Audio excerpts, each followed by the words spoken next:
Hi అండి. Welcome back to my YouTube channel Kavya diaries. ఇదైతే నిహాన్స్ birthday shopping mini vlog అండి. ఇంకా షాపింగ్ అంటే చాలు నేను మా నిహాన్స్ ఫుల్ హుషారైపోతాము. ఎప్పుడు చెన్నైలోనే షాపింగ్ చేస్తాం కదా అని ఈసారి సిఎంఆర్కి అయితే వెళ్ళాము. బట్ అక్కడైతే నేను అనుకున్న మోడల్ అయితే నాకు దొరకలేదు. సో పక్కనే ఉన్న మాంగళ్యకి అయితే వెళ్ళామండి. సో ఇక్కడైతే ఎగ్జాక్ట్గా నాకు ఏ మోడల్ కావాలో అవే దొరికినాయి. సో ఇప్పుడైతే ఇలా సూట్ మీద ఇలా ఫుల్ వర్క్ లేకపోతే ప్రింట్ వచ్చిన మోడల్ ట్రెండ్ అవుతున్నాయి కదా. సో ఈ మోడల్ అయితే చాలా వెరైటీస్ అయితే ఉన్నాయండి మాంగళ్యలో. నేనైతే చాలా మోడల్స్ చూసాను. సో ఫైనల్గా నాకైతే ఒక కలర్ అయితే నచ్చింది. సింపుల్గా కలర్ ఉందండి, సింపుల్ డిజైన్ కూడా వచ్చింది కదా. సో అదైతే ట్రై చేసాం నిహాన్స్కి.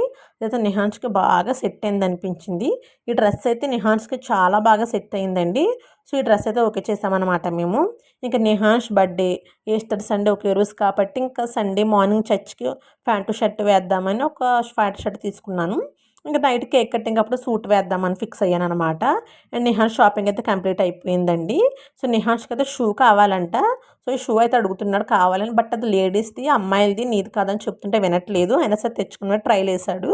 సో అనుకోకుండా నిహాన్స్ బర్త్డే షాపింగ్తో పాటు నేను కూడా షాపింగ్ అయితే చేసేసానండి. ఒకసారి డ్రెస్ అయితే తీసేసుకున్నాను అనమాట. సో సింపుల్గా నిహాన్స్తో పాటు నా షాపింగ్ కూడా కంప్లీట్ అయిపోయింది. ఇది మా షాపింగ్ మినీ వ్లాగ్ అండి. మీకు కనుక వీడియో నచ్చినట్టయితే please like and subscribe. Bye bye.